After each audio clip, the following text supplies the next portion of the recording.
Fala pessoal, tudo bem? Aqui é o professor Thiago do FMG e o vídeo de hoje a gente vai discutir um assunto que eu já queria trazer para vocês aqui no canal há bastante tempo, que é como que a gente pode utilizar o datasheet de um dispositivo para trazer informações úteis sobre aquele dispositivo para uma determinada aplicação. E no vídeo de hoje a gente vai falar especificamente sobre o MOSFET, beleza? Então vamos lá.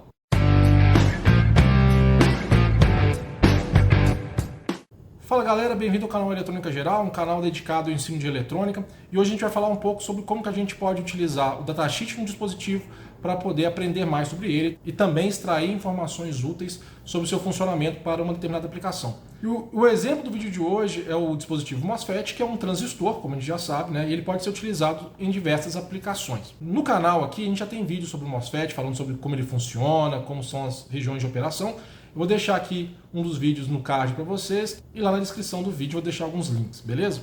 Quais são as duas aplicações principais do MOSFET? Vamos lembrar aqui. O MOSFET pode ser utilizado como uma fonte de corrente controlada, né? Principais aplicações para isso são amplificadores e circuitos de pequeno sinal, ou com uma chave estática, uma chave eletrônica, onde você aplica uma tensão na entrada dele e ele fecha ou abre. E as aplicações para essa funcionalidade podem ser desde você ter um comando controlado até eletrônica de potência, onde você tem chaves comutando o tempo todo, e o MOSFET é uma dessas principais chaves, beleza? Bom, uma vez que a gente sabe essas aplicações, quando a gente vai ler um datasheet de um dispositivo, a gente tem que ter em mente o que eu quero extrair, porque eu vou ter uma série de informações lá, nem todas elas vão ser úteis para a aplicação que eu tenho em mente. Então vamos começar falando sobre a estrutura básica de um datasheet. E aí eu vou falar o seguinte, todo datasheet ele é estruturado mais ou menos da mesma forma, independente se a gente está tratando de componentes eletrônicos ou de CIs, tá? Óbvio que as informações, os detalhamentos vão ser diferentes entre os componentes, mas é mais ou menos da mesma forma.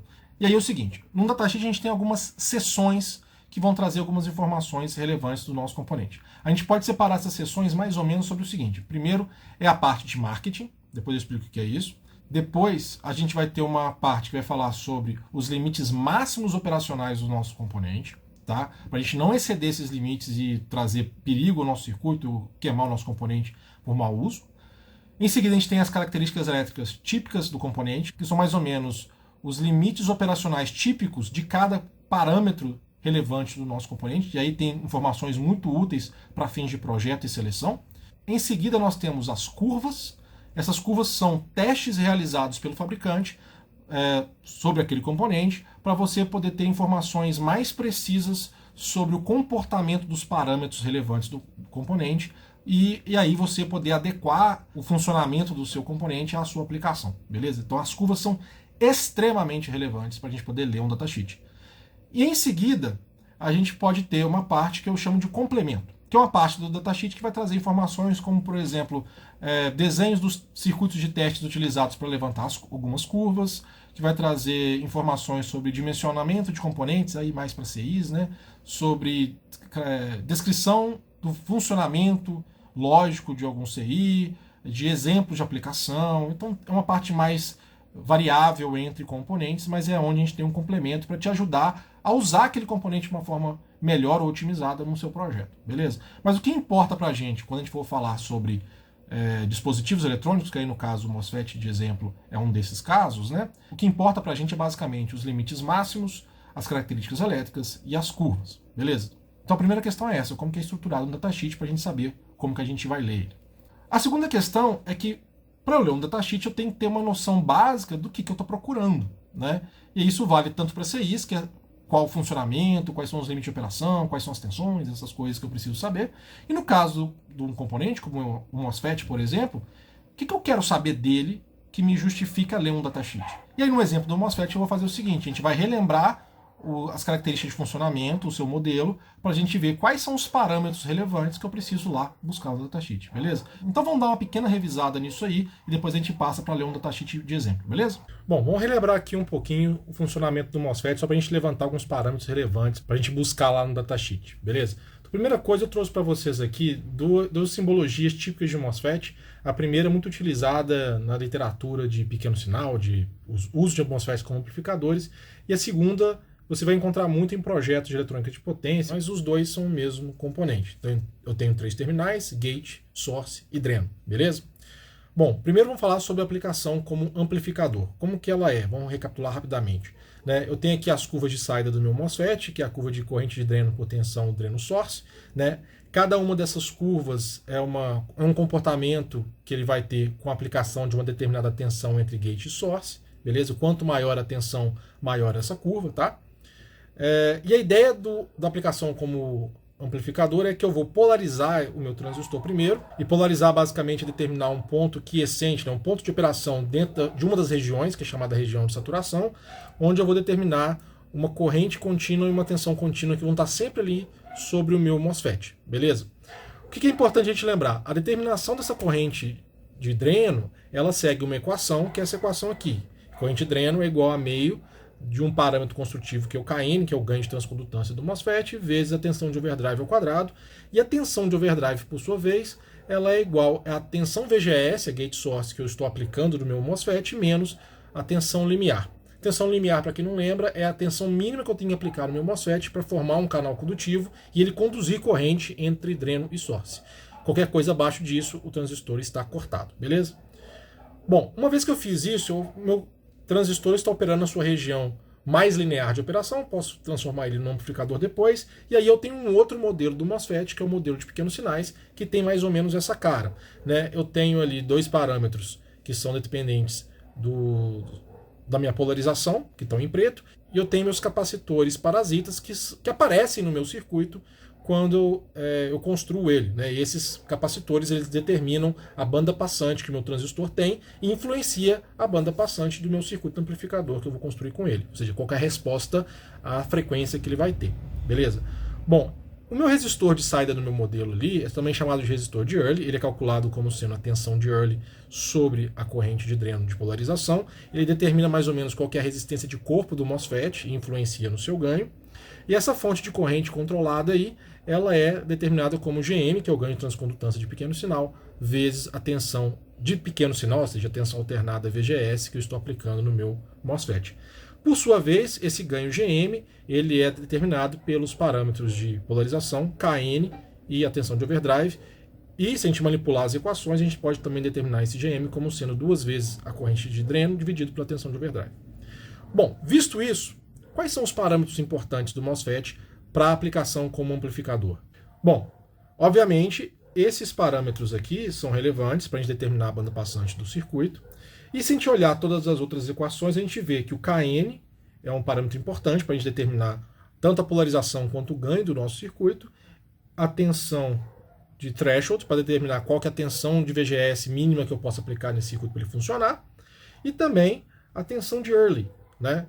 Então, esses 5 parâmetros são muito importantes para a gente determinar o funcionamento do meu MOSFET dentro de um circuito amplificador, beleza? Então, quando eu vou olhar o meu datasheet, eu tenho que procurar essas informações. Anota aí esses valores para a gente discutir depois, quando a gente for ver o datasheet de exemplo, beleza? Bom, existem outras informações que são relevantes que não são tão óbvias aqui. Eu vou usar esse MOSFET dentro de um circuito, correto? Então, eu tenho que saber qual que é a tensão de dreno source máxima que esse circuito aguenta, para eu não colocar ele numa situação onde ele pode vir a queimar. A mesma coisa para a tensão de gate source, né, que eu posso aplicar no meu MOSFET, porque eu também não quero queimar o circuito de entrada dele.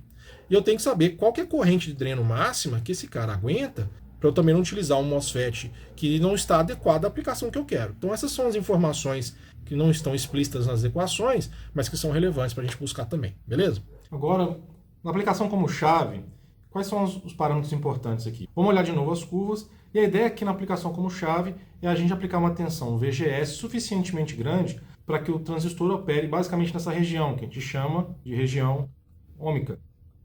Beleza? Na verdade, a região de triodo, a região ômica é a região mais próxima aqui do VDS igual a 0, né? Onde a gente pode aproximar essas curvas todas como linhas retas. E aí o modelo do nosso transistor, do nosso MOSFET, se assemelha a um resistor, cujo nome a gente dá de RDS-ON, ou seja, resistência de dreno para a fonte ligado, no estado ligado, beleza?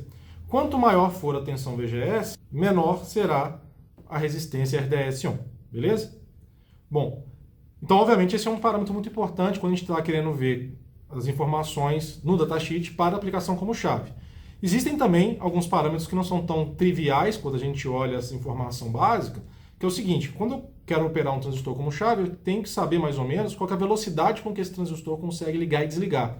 Essa informação, uma forma da gente obter ela através da curva de ligamento e desligamento de um transistor. Aqui eu estou exemplificando as informações de tensão de dreno-fonte e a corrente de dreno, né? E a gente vai encontrar duas informações úteis lá no datasheet, que é o tempo de subida e o tempo de descida dessas grandezas, né? Nesse exemplo aqui eu estou pegando o tempo de subida da corrente e o tempo de descida da corrente, mas também pode ser o tempo de subida da tensão e o tempo de descida da tensão, e depende de como é que está explicitado no datasheet. Essas informações vão trazer para a gente uma noção de quão rápido um transistor pode ser, beleza? Outra informação que pode ser útil no projeto de circuito de drivers para acionamento de MOSFET é o quanto de carga, né, eu preciso injetar no gate para que esse circuito ligue. Lembrando que, basicamente, o gate de um MOSFET é um capacitor, né? Eu preciso injetar uma quantidade de carga elétrica para esse capacitor ir se carregando e aí levar esse transistor a todas essas regiões de operação que essa curva mostra, né? E a quantidade de carga que eu preciso injetar vai determinar a capacidade de potência, a capacidade de injeção de corrente do driver que vai acionar esse circuito. Então, é uma informação também muito útil.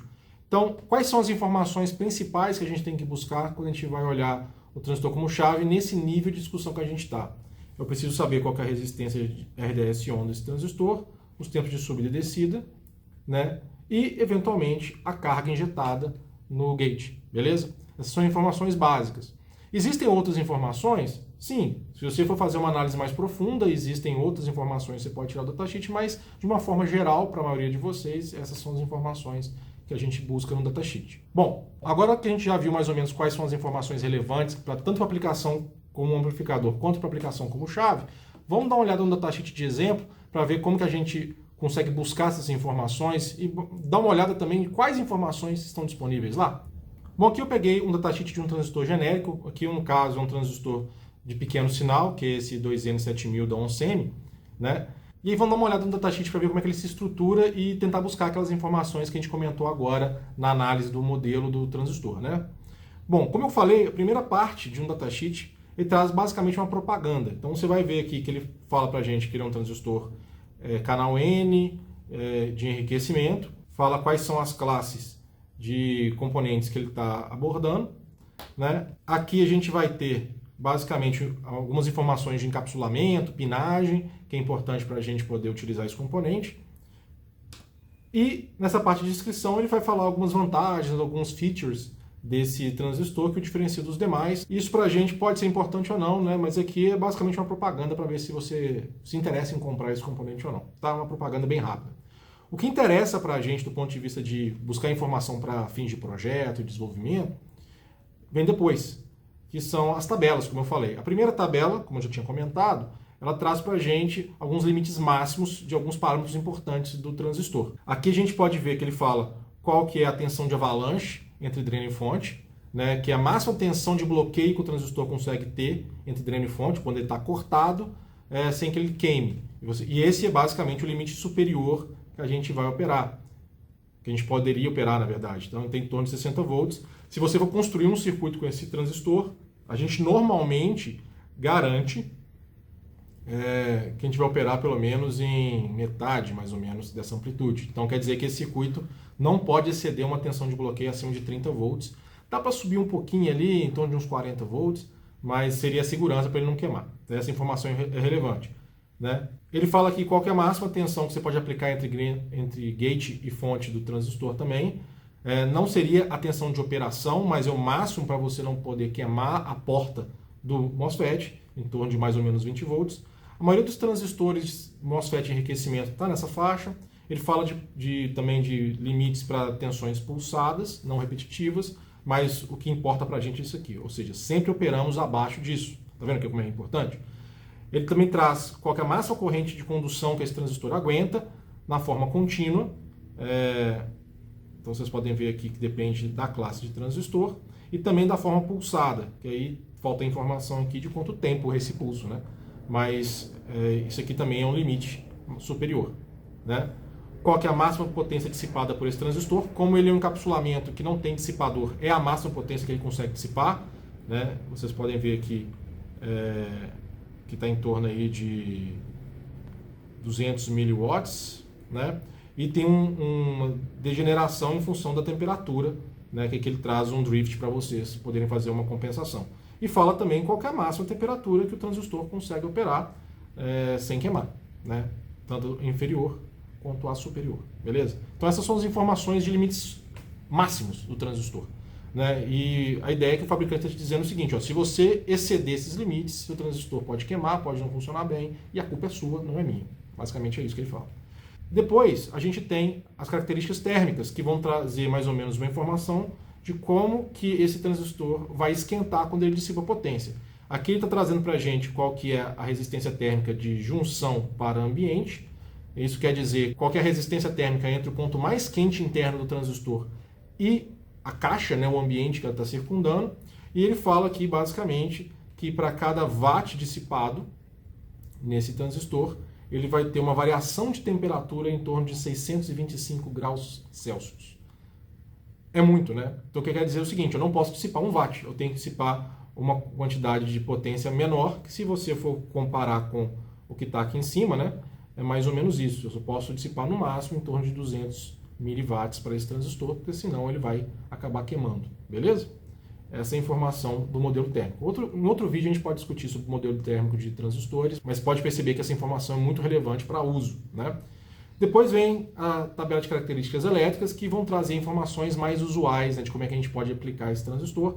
Ela vai repetir algumas informações, como por exemplo, a tensão de avalanche do transistor, que já falou anteriormente. Vai trazer algumas informações que para essa análise nossa não é tão relevante, como corrente de fuga, de dreno-fonte, corrente de fuga de gate, né?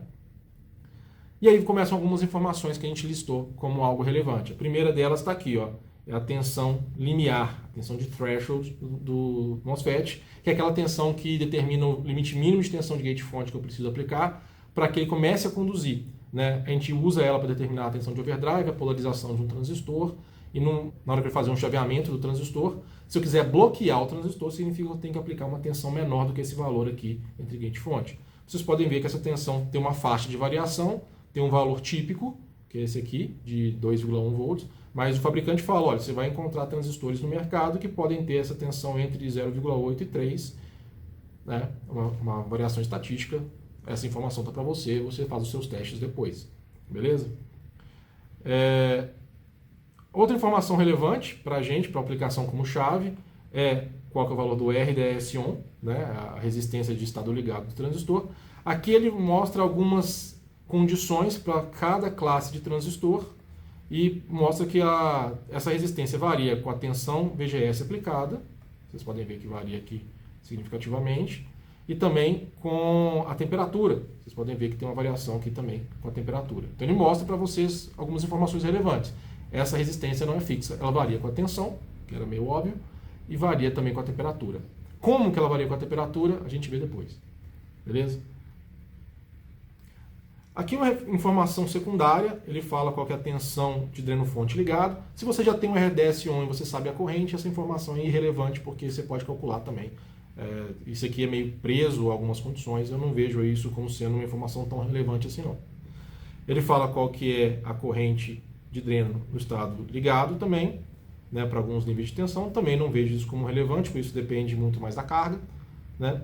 E traz para a gente essa informação aqui, ó, que é a transcondutância direta do transistor, que é o GFS. Essa informação não apareceu nas nossas discussões, não. E, na verdade, ela é utilizada para calcular um desses parâmetros, né?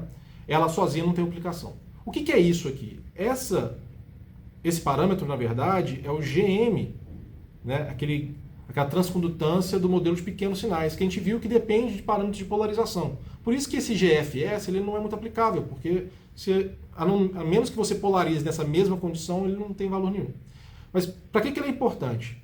Ele é importante porque a partir dele eu consigo calcular o KN, ou seja, o KN, que é um parâmetro construtivo do MOSFET para fins de uso em aplicações como o amplificador, que é muito relevante para você determinar o ganho do seu transistor, do seu circuito, não está no datasheet em nenhum lugar. Ele está embutido nessa informação. Como é que eu calculo ele? eu tenho que lembrar o seguinte, eu tenho que lembrar que o GM ou GFS aqui, ele pode ser calculado como 2 vezes a corrente de dreno sobre a tensão de overdrive, né? E quando você olha aqui a definição do datasheet, ele te dá qual que é a corrente de dreno que ele utilizou para levantar esse parâmetro. Então eu posso usar essa informação para calcular a tensão de overdrive, beleza? Que foi utilizada neste teste. E aí eu posso lembrar também que o mesmo GM também pode ser calculado como sendo Kn vezes a tensão de overdrive. Então, a partir dessa equação aqui, eu consigo calcular a tensão de overdrive e aí, a partir desse cálculo, eu consigo estimar o valor de Kn. Então, tem uma matemática a ser feita aqui, vou deixar a equação final aí para vocês na tela, beleza? Bom, outros parâmetros importantes são as capacitâncias, né? Essas capacitâncias vão ajudar a gente a definir tanto a banda passante no modelo para aplicação como amplificador, quanto também os tempos de carregamento, descarregamento para uso como circuito chaveado, né? Vocês podem ver que os nomes são diferentes daquele que eu botei na tela anteriormente, né? Mas de uma forma geral, a capacitância CIS, que é a capacitância de entrada, é mais ou menos igual à capacitância CGS do modelo do transistor. A capacitância CRSS, que é a capacitância reversa, é mais ou menos igual à capacitância CGD, né? E essa capacitância de saída, ela não é utilizada no modelo de pequenos sinais, mas ela é útil quando a gente faz uma análise um pouco mais profunda de aplicações em circuitos chaveados, porque essa capacitância, junto com a indutância do circuito, pode gerar algumas oscilações. Mas isso aí é uma análise mais profunda, mais avançada, que eu não vou trazer agora não, beleza? Em sequência, vem aquelas informações que a gente tinha comentado que são úteis para a gente saber a velocidade do chaveamento desse transistor, que é o tempo de ligamento e o tempo de desligamento, o tempo de subida e descida do nosso transistor, beleza? Então, essas informações mostram o quão rápido eu posso comutar esse transistor para aplicações chaveadas. E para esse caso, vocês podem ver que ele é bem rápido, né? Esses tempos estão na ordem aí de 10 a 20 nanosegundos, quer dizer que eu posso chavear esse cara até centenas de kHz, talvez até alguns megahertz, beleza? Dependendo da aplicação, obviamente. Então, vocês podem ver que as tabelas vão trazer informações mais condensadas, mais diretas, que são muito úteis para a gente escolher o transistor bem para nossas aplicações. Depois vem algumas informações talvez mais complementares aqui em relação ao diodo parasita do transistor, né? É relevante, mas nem tanto para a gente agora. E em seguida vem as curvas. As curvas vão trazer informações um pouco mais precisas para a gente. Por exemplo, aqui tem a curva ID-VDS do transistor, numa faixa mais estreita, que serve para a gente ver mais ou menos como que a relação tensão-corrente vai se dar na região ômica, principalmente. Então, essa aqui é uma curva que é alternativa ao RDS-ON, porque ela não depende de uma informação específica. Você pode agora fazer uma correção em função da tensão VGS que você está aplicando, né? E aqui mostra que ele recomenda tensões VGS de uso para aplicações em chaveamento na ordem de 10 volts, entre 10 e 15 volts, lembrando que 20 é o limite superior, né? Que a gente trabalha. Então, aqui a gente pode usar para isso.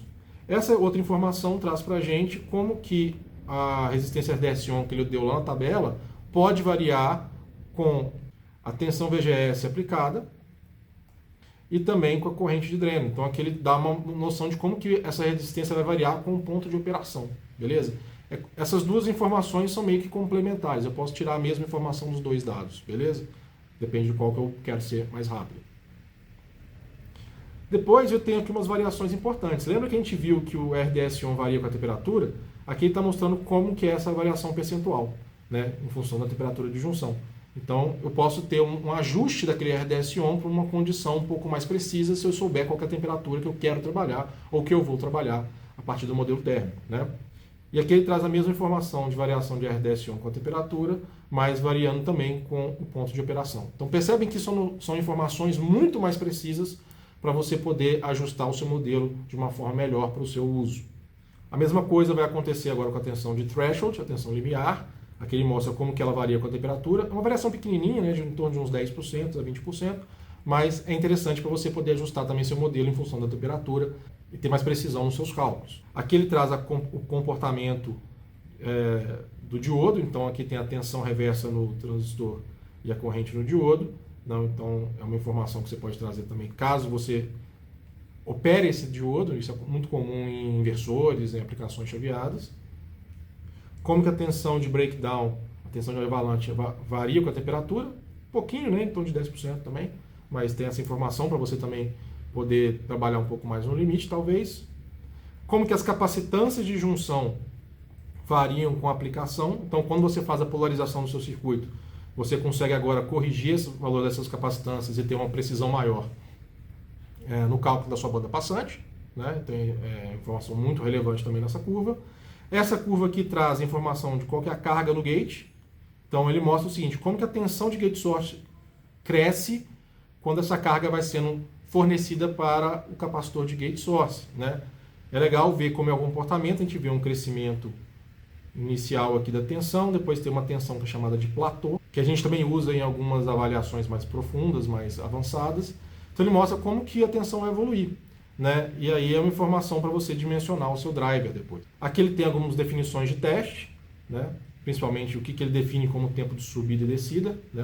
Lembra que eu falei que poderia ser sobre a corrente ou a tensão? Aqui ele fala bem explicitamente que é sobre a tensão nesse caso, né?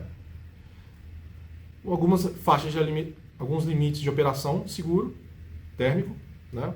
O dimensionamento térmico, e a dinâmica térmica também. Então, por fim, ele tem algumas informações sobre como que a resistência térmica vai se comportar quando a sua potência não é constante, mas sim pulsada. Então, só para a gente condensar aqui, o que o datasheet traz para a gente? Ele traz algumas informações que são muito diretas nas tabelas para você poder utilizar no seu projeto, e as curvas vão trazer um refinamento dessas informações para você otimizar os seus modelos, fazer cálculos mais precisos. Bom, galera, eu espero que vocês tenham gostado do vídeo. Se vocês gostaram, não esqueçam de deixar aquele like, se inscrever no canal, deixar um comentário para a gente interagir e a gente se vê na próxima.